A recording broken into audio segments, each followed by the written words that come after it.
এই প্রায় ধরুন গত শতাব্দীর 70-এর দশক বা 70-এর দশক একদম শেষ দিককার কথা দিয়েই শুরু করছি।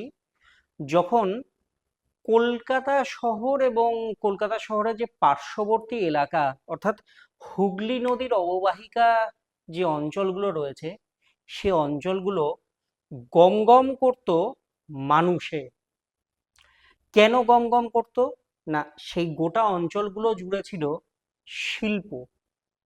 একের পর এক শিল্প সেখানে গড়ে উঠেছিল। একদিকে জুট ইন্ডাস্ট্রি, অন্যদিকে ইস্পাত শিল্প। এই সমস্ত কিছুকে মিলিয়ে এই গোটা অঞ্চলটা ছিল মানুষের বসতির সব থেকে বড় একটা নিদর্শন। আহ স্বাধীনতা পূর্ব যুগ হোক বা স্বাধীনতা পরবর্তী যুগ হোক, এই গোটা সময়কালটাতে বাংলা ছিল গোটা ভারতবর্ষের কাছে একটা দৃষ্টান্ত। কেন? ওই যে আবারও বললাম, শিল্পে এগিয়ে ছিল বাংলা। আহ, বর্তমান রাজ্য সরকার, এই তৃণমূল কংগ্রেসের সরকার, তারা বারবার একটাই কথা বলে যে এগিয়ে বাংলা। সেই সময় এগিয়ে বাংলা শব্দটা কিন্তু আক্ষরিক অর্থেই প্রযোজ্য ছিল। এখন কতটা এগিয়ে সে বিষয় নিয়ে তর্ক মতভেদ সবই রয়েছে। আহ, কিন্তু এই এগিয়ে বাংলার যে কনসেপ্ট, তা কিন্তু আজ থেকে আহ, বেশ কয়েক যুগ আগে সেই এগিয়ে বাংলা স্লোগানটা আমাদের রাজ্যের জন্য অ্যাপ্লিকেবল ছিল। কারণ তখন যেটা শোনা যেত যে কলকাতা শহরের বুকে যে বন্দর এলাকা রয়েছে, খিদিরপুর ডক, সেখানে মানুষের আনাগোনা অনেক বেশি ছিল। সেখানে জাহাজে করে কাঁচা মাল থেকে শুরু করে ফাইনাল প্রোডাক্টস, সেগুলো সমস্ত সেখান দিয়ে আহ, যাতায়াত করত। এছাড়া শহর জুড়ে মানুষের ব্যস্ততা, কারণ তারা চাকরি করতে যেত সেই সময় এই কলকাতা শহরের যে পার্শ্ববর্তী এলাকাগুলো, সেই এলাকাগুলোতে। আমরা বিভিন্ন সময় যদি বেশ কিছু সিনেমা দেখি, সিনেমার বিষয়গুলোকে দেখি, যে বাংলার সিনেমা যেখানে কিনা আহ, শঙ্করের লেখা বেশ কিছু আহ, গল্প, সেই গল্পকে নিয়ে তৈরি হয়েছে বেশ কিছু সিনেমা, যেরকম সীমাবদ্ধ, যেরকম আহ জন অরণ্য, কত অজানারে, এগুলো সমস্ত কিছু নিয়েই আমরা দেখতে পাই যে সেই সময় সেই শিল্প বাণিজ্য, বাংলা সমৃদ্ধ ছিল এক কথায় বলতে গেলে। তারপর যেটা হয় যে এই আহ, শুধু ওই অঞ্চলগুলো নয়, আহ, আমরা যদি পশ্চিম বর্ধমানের দিকে চলে যাই, যেখানে কিনা দুর্গাপুর, রানীগঞ্জ, ঝরিয়া থেকে শুরু করে এই যে অঞ্চলগুলো, এই অঞ্চলগুলোতে কি হলো না, এখানে বড় বড় শিল্প গড়ে উঠলো, আয়রন অ্যান্ড স্টিল ফ্যাক্টরিজ তৈরি হলো। সেখানে কয়লার খনি রয়েছে আশপাশে, সেখান থেকে কাঁচা মাল, কয়লা থেকে শুরু করে সমস্ত কিছু সেখানে পাওয়া যেতে শুরু করলো, সেখানে উপলব্ধ হতে শুরু করলো। পার্শ্ববর্তী এলাকা, তখন ঝাড়খণ্ড ছিল না, তখন গোটাটাই বিহার ছিল, সেখান থেকে আকরিক লোহার একটা বড় আহ, মানে আহ, যে সাপ্লাই, সেই সাপ্লাইটা পশ্চিমবঙ্গের ওপরে আসতো এবং পশ্চিমবঙ্গের বুকে আসতো, এবং এখানে সেই শিল্প গড়ে উঠেছিল। বাংলাকে, বিশেষ করে এই গোটা অঞ্চলটাকে, জার্মানির যে রাঢ় অঞ্চল, সেই রাঢ় অঞ্চলের সঙ্গে তুলনা করা হতো। তারপর ধীরে ধীরে পরিস্থিতি বদলালো, সরকার পরিবর্তন হলো, আহ, পরিবেশ পরিস্থিতি, রাজনৈতিক বাতাবরণ যেটা, সেটা পাল্টে গেল, এবং বর্তমান পরিস্থিতিতে সেই রাঢ় অঞ্চল কিন্তু কার্যত রাষ্ট্রে পরিণত হয়েছে। আমাদের চোখের সামনেই সেই ঘটনাগুলো হয়েছে। কোথায় বাংলা ছিল এবং কোথায় হারিয়ে গেল, কেন হারিয়ে গেল এই বাংলা, তার সম্ভাব্য কয়েকটা বিষয় নিয়ে আমরা আজকে আলোচনা করতে পারি। যদি আমরা দেখি যে যে সময়কালটার কথা বলছি, যখন কিনা এগিয়ে বাংলা, তখন বাংলায় কংগ্রেস সরকার ছিল, কিন্তু একদিকে কংগ্রেস সরকারের দুর্নীতি, তাদের বিভিন্ন ধরনের আহ, জনবিরোধী নীতি, সেগুলো নিয়ে নানান ধরনের তর্ক বিতর্ক, নানান বিষয় আহ, সেই সময় ছিল। নকশালপন্থীদের আন্দোলন, হঠাৎ করে সমাজতন্ত্র প্রতিষ্ঠার একটা লক্ষ্য নিয়ে লড়াই, সেই লড়াই ফেল করলো, নীতি আদর্শের দিক থেকে বেশ কিছু ভুল সিদ্ধান্ত, এবং সেই সিদ্ধান্তগুলোকে বাংলার বুকে একটা রাজনৈতিক অস্থিরতা তৈরির জায়গায় নিয়ে গেল। কিন্তু শিল্প বিনিয়োগের দিক থেকে বা শিল্পের চিন্তা ভাবনার দিক থেকে কিন্তু বাংলা তখনও বিনিয়োগকারীদের কাছে অত্যন্ত অগ্রাধিকারের জায়গাতে ছিল। ইভেন এতটা বিনিয়োগ সেখানে হতো যে বাংলা তখন জিডিপিতে, মূল দেশের যে জিডিপি রয়েছে তাতে প্রায় 10.5% কন্ট্রিবিউট করতো। ইভেন পার ক্যাপিটা ইনকাম, সেটাও দেশের যে গড় তার থেকে বেশি ছিল বাংলার গড়। তো তাহলে বুঝতে পারছেন যে বাংলা কতটা সমৃদ্ধ ছিল। আমরা বর্তমানে হংকং বা সিঙ্গাপুর বা দুবাইয়ের কথা বলি যে তারা কতটা উন্নত, তারা কতটা এগিয়ে রয়েছে সারা পৃথিবীতে। একটা সময় কলকাতা, এই শহরটিকে কিন্তু সেই সমস্ত দেশের থেকেও কিছু অংশে এগিয়ে রাখা হতো। তার কারণ, বাণিজ্য নগরী বর্তমানে ভারতে মুম্বাই, একটা সময় উত্তর পূর্ব ভারত এবং গোটা ভারতের প্রবেশদ্বার হিসেবে বাণিজ্য নগরী হয়ে উঠেছিল কিন্তু এই কলকাতায়। কারণ যেহেতু বললাম যে গঙ্গা নদী তার অববাহিকায় সমস্ত রকমের সুযোগ সুবিধা রয়েছে। বিশ্বের সব থেকে বড় আহ, মানে ডেল্টা প্লেন সেটাও এখানে রয়েছে। একদিকে কৃষিজ উৎপাদন, অন্যদিকে শিল্পে সেই কৃষিজ উৎপাদনের একটা প্রভাব, সবটা মিলিয়ে বাংলা তখন কিন্তু ছিল সমৃদ্ধ সমস্ত দিক থেকেই। তারপর গত শতাব্দীর 70-এর দশকের শেষার্ধে বাংলায় দায়িত্বে এলো বামফ্রন্ট সরকার। তাদের মূল লক্ষ্য কি ছিল না, কৃষি আমাদের ভিত্তি, শিল্প আমাদের ভবিষ্যৎ, এই ট্যাগলাইন নিয়ে তারা বাংলায় সমাজতন্ত্র প্রতিষ্ঠা একদিকে, অন্যদিকে বাংলায় উন্নয়নের লক্ষ্য নিয়ে সরকার গঠন করলো। মানুষের মনের মধ্যে আশা আকাঙ্ক্ষা আরো তারা বাড়িয়ে দিল। প্রথমটায় তারা তাদের উদ্দেশ্য যেমনটা ছিল তেমনটা কিন্তু পূরণ করেছে। তারা কিন্তু শিল্পের বেশ কিছু আহ, বিনিয়োগ, বেশ কিছু ক্ষেত্রে কৃষিভিত্তিক শিল্প, সেগুলোকে গড়ে তুলেছে তারা সেই সময়। আমরা জানি যে পঞ্চায়েত ব্যবস্থা থেকে শুরু করে এই যে কৃষিজ জমি, বর্গা নীতি, এগুলো সমস্ত কিছুই বামেদের সময় হয়। কিন্তু তারপরে, অর্থাৎ বামেদের যে ফেজ টু যেটা ছিল, সেই ফেজ টু এর থেকে সম্পূর্ণ গরমিল হতে শুরু করে। গরমিলটা কোথায় হয় না, সেই সময় এই শ্রমিকদের স্বার্থ রক্ষার্থে বিভিন্ন ধরনের দাবি দাবা নিয়ে যে শ্রমিক সংগঠনগুলো তারা আন্দোলন শুরু করে। কিছু আন্দোলন ন্যায্য, কিছু আন্দোলন এতটাই প্রভাব ফেলতে শুরু করে যে সেই আন্দোলনের ফলে বেশ কিছু শিল্প বন্ধ হয়ে যায়, বেশ কিছু শিল্পে তালা ঝুলে যায়।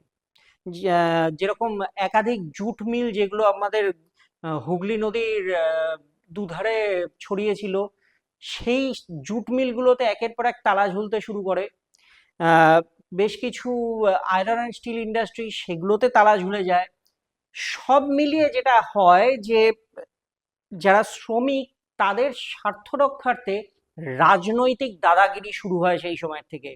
আর এই রাজনৈতিক দাদাগিরি এতটাই ভয়াবহতা নিয়ে ফেলে সেই সময়ে বামফ্রন্টের দ্বিতীয়ার্ধের দিকে, যে সেটা ভালোর বদলে বাংলার জন্য বুমেরাং হয়ে দেখা দেয়।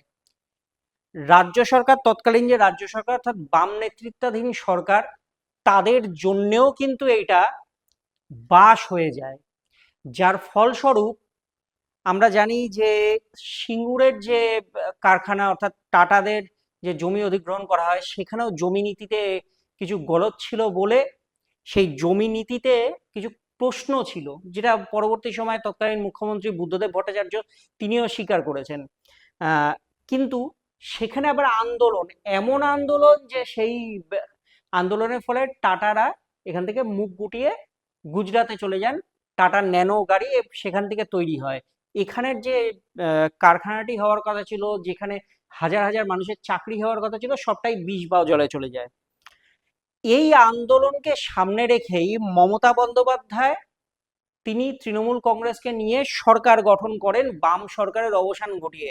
প্রথমে জ্যোতি বসুর নেতৃত্বাধীন বাম সরকার এবং পরবর্তী সময় বুদ্ধদেব ভট্টাচার্যের নেতৃত্বাধীন বাম সরকার, তারা 34 বছর ধরে বাংলার বুকে রাজত্ব করে।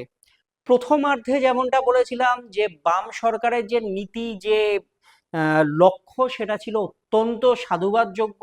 দ্বিতীয়ার্ধে এসে সেখানে আহ এই শ্রমিক স্বার্থ রক্ষা করতে গিয়ে বা কৃষক স্বার্থ রক্ষা করতে গিয়ে সব মিলিয়ে যেটা ঘেটে ফেলে বাম সরকার গোটাটাই, এবং তার সঙ্গে শুরু হয় লোকের রাজনৈতিক দাদাগিরি, এবং তার সঙ্গে বিনিয়োগকারীদের জন্য এখানে যে একটা সুষ্ঠু পরিবেশ, যে পরিবেশগুলো তারা চায় বিনিয়োগ করার জন্য, একটা শান্ত সুষ্ঠু পরিবেশ, সেইটা সম্পূর্ণভাবে ধ্বংস হয়ে যায়।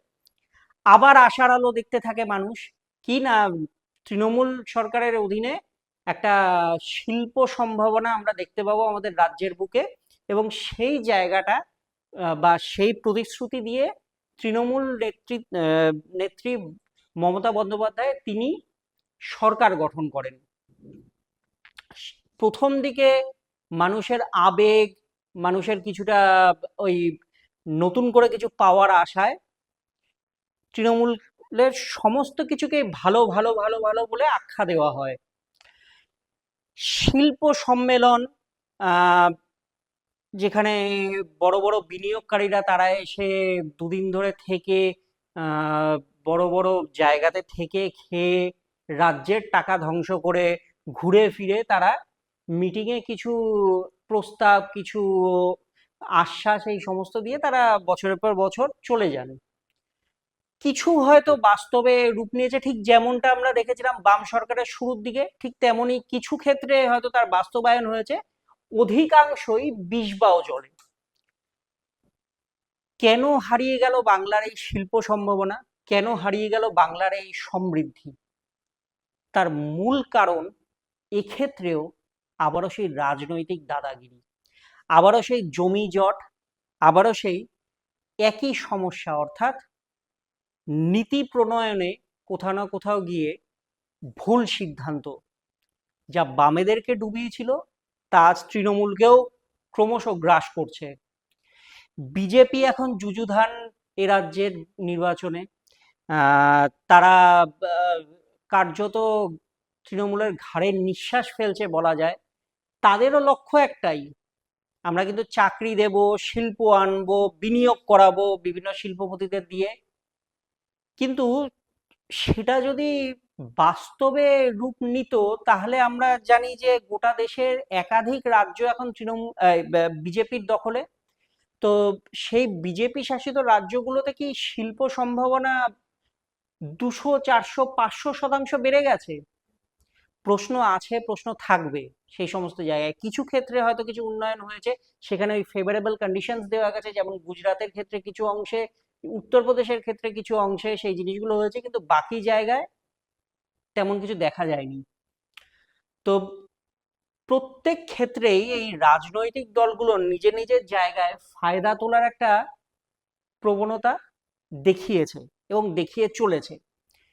আর এই রাজনৈতিক দলগুলোর আশ্রয়ে থাকা যে মানুষগুলো রয়েছে, যারা কিনা এই শিল্প ক্ষেত্রে বা এই সম্ভাবনার ক্ষেত্রে অন্তরায় হয়ে দাঁড়াচ্ছে, তারা হলো গিয়ে কোট আনকোট দাদা। এই যে কোট আনকোট দাদারা, তারা কংগ্রেসের সময়ও ছিল, পরবর্তী সময়ে বামেদের সময়ও তারা ছিল, তৃণমূল কংগ্রেসের অধীনেও তারা রয়েছে। রাজ্যে যদি কখনো পট পরিবর্তন হয়, যদি বিজেপি তারা সরকার গঠন করে, এরাই হয়তো বিজেপিতে আবার শিফট করে যাবে। ফলে শিল্প সম্ভাবনা যে তিমিরে থাকার কথা সেই তিমিরেই পড়ে থাকবে। বাংলার সমৃদ্ধি, বাংলার যে শিল্প সম্ভাবনা, সেগুলো সবটাই বিষ বা জলে চলে যাবে। আর এবারের যে নির্বাচন, আসা যাক 2026-এর আসন্ন নির্বাচনে, এখানে প্রত্যেকেই নিজের নিজের জায়গার থেকে, এমনকি বামেরাও এবারে হঠাৎ করে বেশ কিছুটা প্রাসঙ্গিক হয়ে উঠেছে। তার কারণ বামেরাও আবারও সেই একই জায়গার থেকে তাদের মুভমেন্টটা শুরু করেছে। অর্থাৎ আমরা আসলেই শিল্প আসবে, আমরা আসলেই শিল্প বাঁচবে, আমরা আসলেই সাধারণ মানুষ চাকরি পাবেন। কিন্তু প্রশ্ন একটাই, আমরা আসলে শিল্প বাঁচবে, বাম, তৃণমূল, বিজেপি প্রত্যেকের ক্ষেত্রে একই কথা, যে শিল্পগুলো এখানে বেঁচে ছিল তারা কেন ধীরে ধীরে ধ্বংস হয়ে গেল? প্রত্যেকে তো সুযোগ পেয়েছেন, প্রত্যেকেই এখানে নিজের বেস্টটা দেখানোর জন্যে সেই সুযোগটা কম সময় পাননি। কেউ 34 বছর, কেউ তার আগে দীর্ঘ 20 বছর, তারপরে কেউ 15 বছর, সবাই সুযোগ পেয়েছেন। তবুও কেন পারছেন না তারা সেই শিল্পকে বাঁচিয়ে রাখতে? কেন পারছেন না নতুন বিনিয়োগ নিয়ে আসতে? তাহলে কি মানসিকতায় কোথাও গিয়ে সমস্যা রয়েছে? আমরা কি সাজাতে পারছি না ঠিক করে আমাদের রাজ্যের যে নীতি নির্ধারণগুলো? প্রশ্ন কিন্তু থাকছেই। আপনারাও যে এবার ভোট দেবেন, কোন গ্রাউন্ডে ভোট দেবেন? শুধুমাত্র প্রতিশ্রুতি, শুধুমাত্র শিল্প সম্ভাবনা রয়েছে কিন্তু বাস্তবায়ন নেই, সেই লক্ষ্যে? নাকি গিমিকে?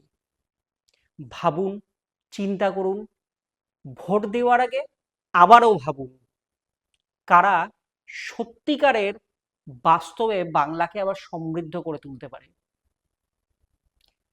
প্রশ্ন করুন নেতাদের, প্রশ্ন করুন সরকারকে। এখানেও কমেন্ট করুন, জানান আপনাদের মতামত। সুস্থ স্বাভাবিক পর্যায়ে আলোচনা হোক, প্রতিটি বিষয়কে তুলে ধরা হোক মানুষের সামনে। তবেই বাংলা বাঁচবে, তবেই বাংলা আবার সমৃদ্ধ হবে। ভালো থাকুন। আমাদের এই ভিডিওটি ভালো লাগলে শেয়ার করুন, সোশ্যাল মিডিয়াতে আমাদের ফলো করুন। সেই সঙ্গে আবারও শেষ কথা বলছি, ভোটটা বুঝে শুনে দেবেন।